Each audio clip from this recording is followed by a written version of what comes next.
Welcome to the Lantern Bible Study Series. I'm going to study the book of Ruth with you using the close reading method. In this way, we read the Bible and share those things that we experience in the Bible. So let's jump in. Ruth chapter 1, verse 1. In the days when the judges ruled, there was a famine in the land, and a certain man of Bethlehem in Judah went to live in the country of Moab, he and his wife and two sons. Now, when did this happen? We read in the verse 1, in the days when the judges ruled. And what do we know about the days when the judges ruled? To know about the times, we have to go back to Judges. Book of Judges, last chapter, last verse, 21-25 says, In those days, there was no king in Israel. All the people did what was right in their own eyes. However, we know that there was a king in Israel. The king was God. Of course, the Israel did not have a king yet until we have a first King Saul in First Samuel. However, this description shows us that even though God was king in Israel, people did not regard God as their king. That's why the people did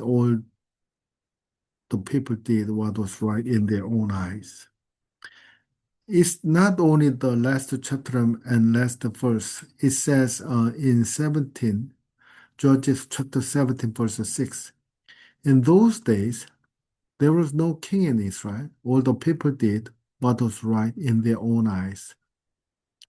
And if we read the Judges chapter 17, we can see there was a personal theft, personal crime among family members. A son stole money from the mother, and mother cursed the thief, and the son confessed his crime and gave money back to mom, and mom gave some to the son because she did not curse the son.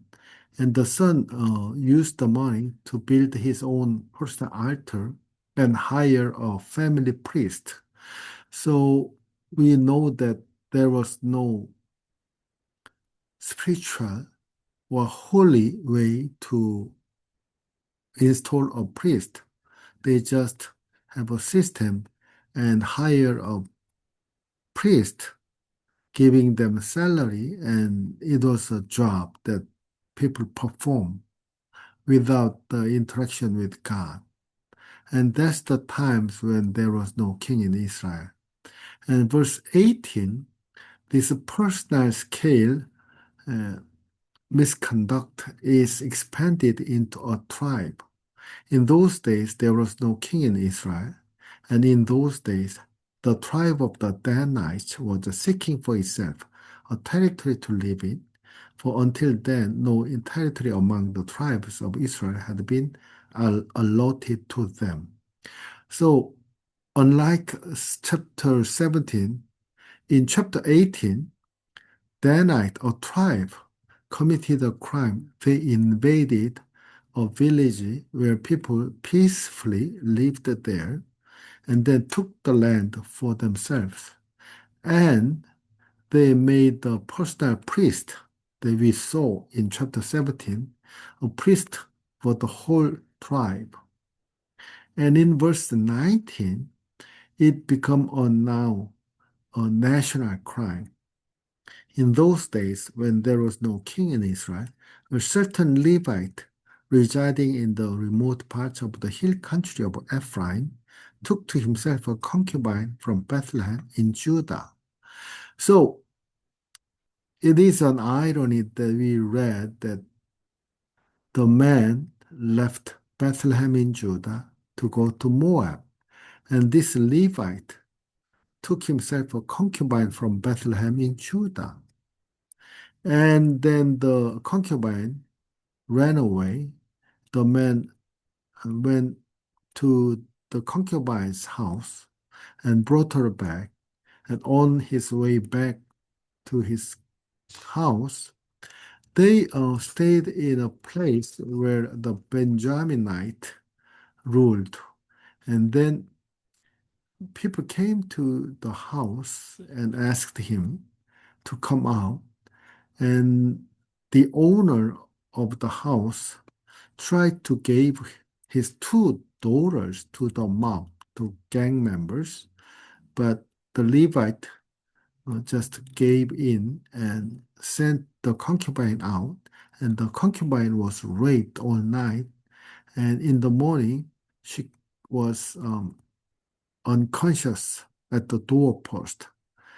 The Levite brought her dead body to the house and cut her into 12 pieces and sent them to 12 tribes.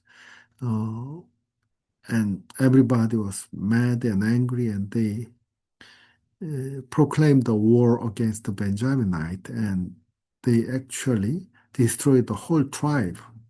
And later, to restore the Benjaminite tribes, they allowed them to catch any woman whom they like at Silo, and in that way, they tried to reconstruct the Benjaminite. When you read chapter 19, 20, and 21, that's a horrible story that you cannot believe that those stories are in the Bible. However, you see the progress in chapter 17, 18, and 19, and 20, and 21.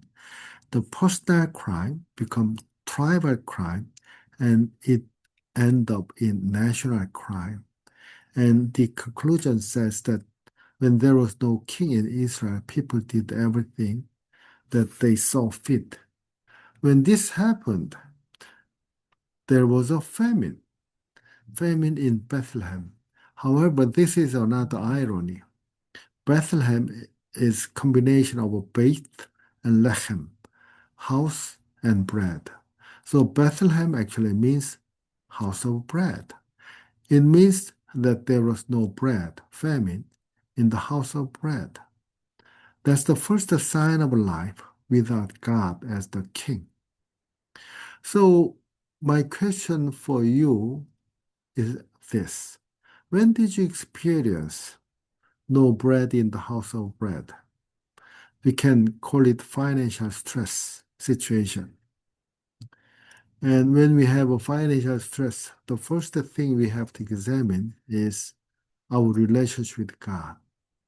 And what was your relationship with God? If your relationship with God was strong, the financial stress can be a great opportunity for you to grow spiritually. If your relationship with God was terrible, maybe that's a sign of repentance, requesting repentance. So, when this famine happened, where did the man go? He went to Moab. And what do you know about Moab? Moab's origin story says, Genesis 19 and 30 and 38, Moab descends from Lot, Abraham's nephew. After the destruction of Sodom, Lot's daughters, fearing extinction of their family line, conceived children by their father. The older daughter bears a son named Moab. He is the father of the Moabites to this day. So Israel and Moab are kin. Abraham had Isaac, and Isaac had Jacob. Jacob had 12 sons that becomes Israel. And Abraham's nephew Lot, he got Moab and Ammon. So they are cousins.